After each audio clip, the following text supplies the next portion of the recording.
Okay, your second assignment.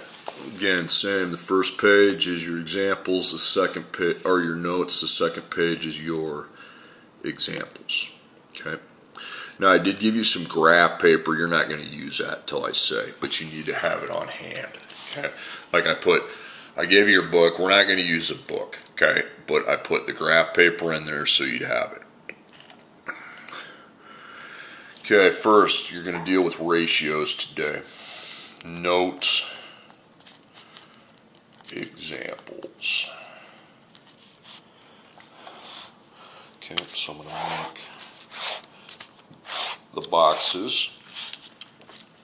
And the first question says, what is the best deal? You write that here. And then you have A, B, C. Don't just guess. I want to see work shown. So the first one says $25 for 2 shirts. Then we see $45 for 4 shirts.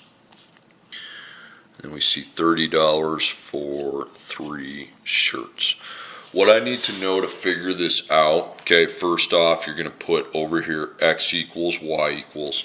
So money and shirts. Now you don't have a time unit for X, but you do have dollars. You know dollars is always Y, and then shirts would be X. Now here's how I figure this out. I'm going to set up 3 ratios, okay? The Y goes on top. It's always the Y on top, the X on bottom, okay? So dollars on top. So $25 on top, 2 shirts on the bottom. $45, 4 shirts. $30, 3 shirts. Now you divide. You're going to divide 25 by 2. Because if you do 2 divided by 25, it doesn't make any sense. You got to label X and Y. Okay, money's always Y. Time, if you have it, is X. And then it's always the Y on top, the X on bottom. You can't get it mixed up. So I take 25 divided by 2, 12.50.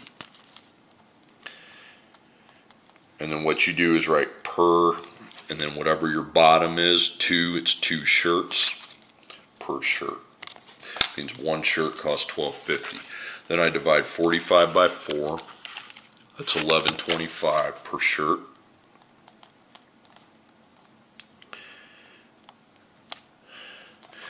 Then I divide 30 by 3, which is $10 per shirt. So what's the best price? Remember, the best price is the cheapest, so it would be C. Okay, next problem. Which is the faster speed? Okay, you have an A and a B. You have 365 miles in 5 hours. And you have 408 miles in 6 hours. Okay, so X and Y. Well, we have a time unit this time, so hours would be X. Time is always X, and then miles is Y. So we set up 3 ratios in which we divide the Y by the X. So Y is miles, so we take 365 divided by 5. I don't need that third one, okay? Then Y divided by X. Y is miles, so we have to put 408 on top and 6 on the bottom. So 365 divided by 5 is 73.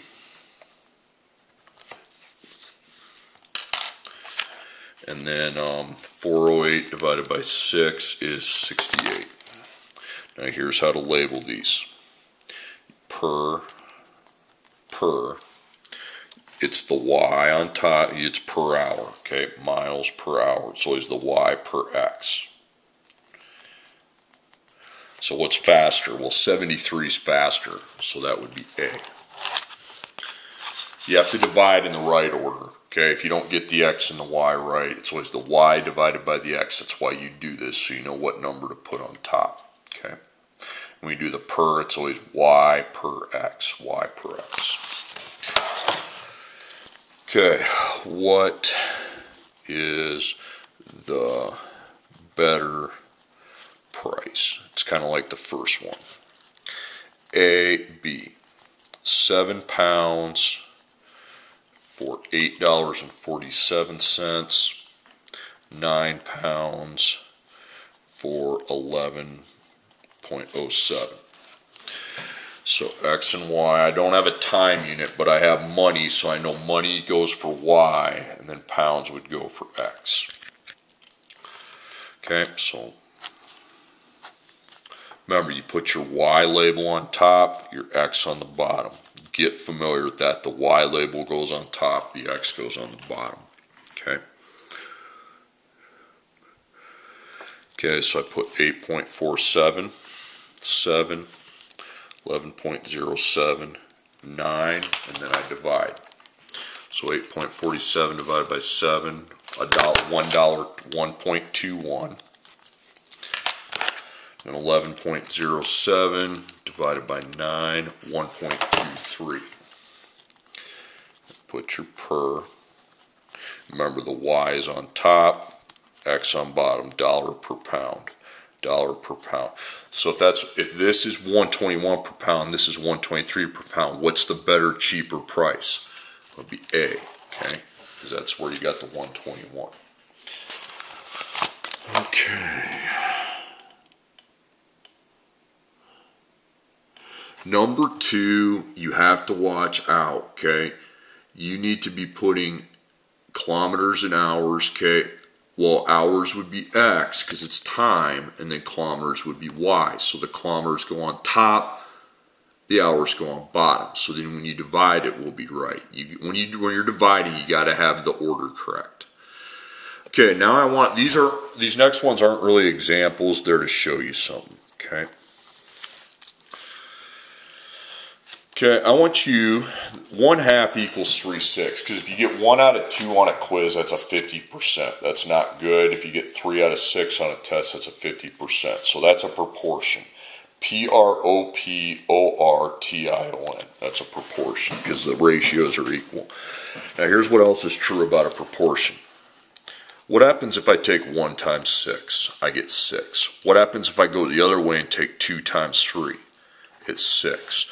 That always, okay, let's do another one. 1 over 4 equals 2 over 8. Now if you get 1 out of 4 on a test, that's a 25%. 1 divided by 4. 2 divided by 8 is a 25%. So they're equal. Now, 4 times 2 is 8. 1 times 8 is 8. Notice the key here. Okay, 1 over 3 equals 4 out of 12. So if I take a test and get 1 over 3, 4 out of 12, they're the same percentage. And another thing, 1 times 12 is 12, 3 times 4 is 12. So the cross products are always equal. These diagonal products in a proportion are always the same. Okay? Now we're going to be solving some proportions, which is really pretty easy to do. We got it last year.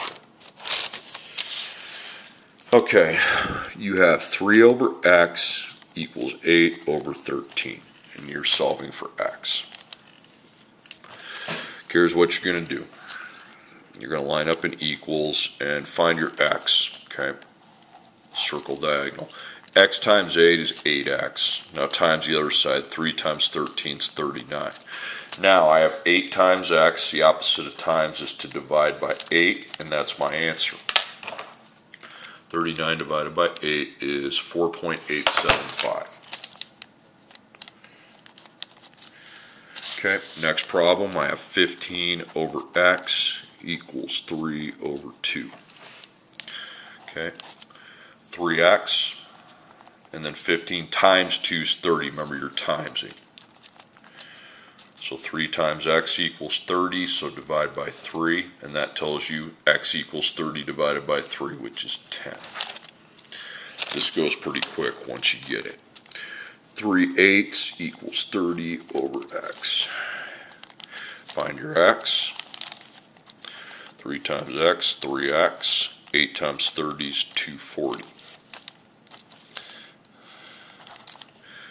Okay, divide by 3. And X equals 80. I'm going to go pretty fast through these now, because once you get it, you get it. 2/7 equals 4 over x. X, product of 2 and x is 2x. 4 times 7 is 28. So 2 times x equals 28. So to find our x, we divide by 2. 28 divided by 2 is 14. Negative 9 over x equals 5 over 6. X is diagonal from 5, so that's going to be 5x, that product. And then this diagonal product, negative 9 times 6, is negative 54. Use your calculator.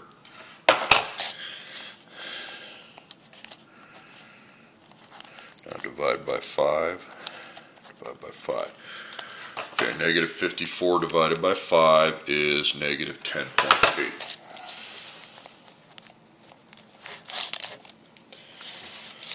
Alright, next one, we have 8 over x equals 3 over 10. Okay, so x and 3, that's 3x. 8 times 10 is 80. So 3 times x equals 80. We're going to divide by 3. Now I'm going to get not the prettiest answer here. You just go 26.6 repeating.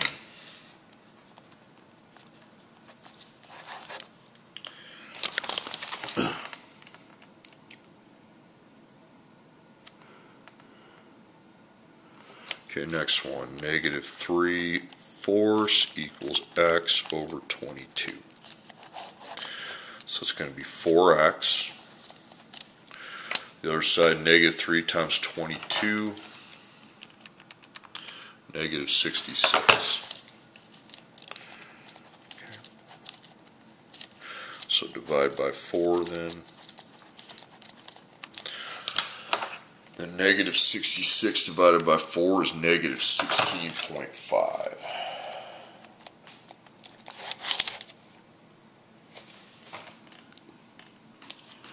Okay, next one, 2 over negative 3, or negative 5, my bad, equals 6 over x. Okay. 2 times x is 2x, negative 5 times 6 is negative 30. Okay, so divide by 2, divide by 2. Negative 30 divided by 2 is negative 15. So those problems are easy, pretty much a walk in the park. Now I'm going to do, you're not going to use x on the next one, okay? You need to learn how to do this in chemistry, so something like it. So I'm going to teach you the way that Mr. Weaver is going to want you to do it in chemistry, okay?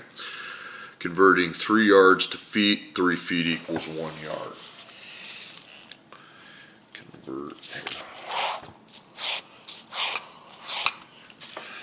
Convert 63 yards to feet. 3 feet equals 1 yard. Here's how you're going to do this. You're going to put 3 feet over 1 yard. Okay, that's the ratio. And you're going to not put an equals, you're going to put a times dot, and you're going to put a second one. Now, here's how you're going to do this. Okay. Actually, hold on. Scratch that. Scribble that out. Scribble that out. I'm so sorry. Okay. Make your fractions with the times. You're going to put 63 yards right here. And just put the number 1 under it. Don't put a label with the 1. What you're trying to convert, you put a 1 under it. Now, here's how you set up the second one. You take the yards label and bring it down here. And you put feet on top. And you fill these in with the 3 with feet, 1 with yards. Okay. What happens now is you can cross the yards out and you just take 63 times 3. To get 189, and then 1 times 1 is 1. Well, 189 divided by 1 is 189. So it's 189 feet. That's the label you have left that you haven't crossed out, 189 feet. Okay, next one. Convert 168 hours to days. There is 24 hours to 1 day. So put the 168 hours over 1. Do not put a label with the 1, okay? Then you take your hours label, bring it down here, and then days goes on top, okay? Hours, hours, and then days. So we have 24 hours, put the 24 with the hours, the 1 with the days. So the hours end up being canceled. 168 times 1 is 168. 1 times 24 is 24. And then I divide 168 by 24 and I get 7. It would be 7 days. Okay, next one. Convert 2.5 pounds to ounces. Okay, put your 2.5 pounds over 1. Just 1, no label with the 1. I take the pounds label, move it down here. You got to use labels. And then ounces is what we're trying to convert to. Okay, now on the paper, 16 ounces equals 1 pound. So I put 16 here, 1 here, cross out the pounds, and I take 2.5 times 16, which is 40, and 1 times 1, which is 1. 40 divided by 1 is 40, so it'd be 40 ounces. Okay, next one. 5 kilograms to pounds. And I tell you that 1 kilogram equals 2.2 pounds. Okay, put the 5 kilograms or kg over 1. You can abbreviate if you want. Times, not equals. Drag your kg down here, and you want to convert to pounds. So pounds is here. Put 1 with kilograms and 2.2 with pounds. Then you get to cross out the kilograms, okay? And then you have pounds. So 5 times 2.2 is 11. And then 1 times 1 on the bottom is 1. 11 divided by 1 is 11. So it'll be 11 pounds. Okay, 89 centimeters to inches. 2.54 centimeters equals 1 inch. So put the 89 centimeters, cm, over 1. Bring cm down here, and you want it in inches. Okay, 2.54 cm. Remember, you got to match up, put the numbers with the label, 1 with the inches. So 89 times 1 is 89. 1 times 2.54 is 2.54. So I take 89 divided by 2.54, and I got, just put 35, just put 35, okay. 35 inches. Okay, and then our last one, convert 2 feet to centimeters. So 2 feet goes under 1 without a label. Then we put the feet over here. cm goes here. Okay, on the computer, 1 foot is 30.48 centimeters. 30.4, that's a 30.48. Cross out the feet, 2 times 30.48. 60.96, and then 1 times 1 is 1. Okay. 60.96 cm. Okay, and that's how you convert units. It's called dimensional analysis.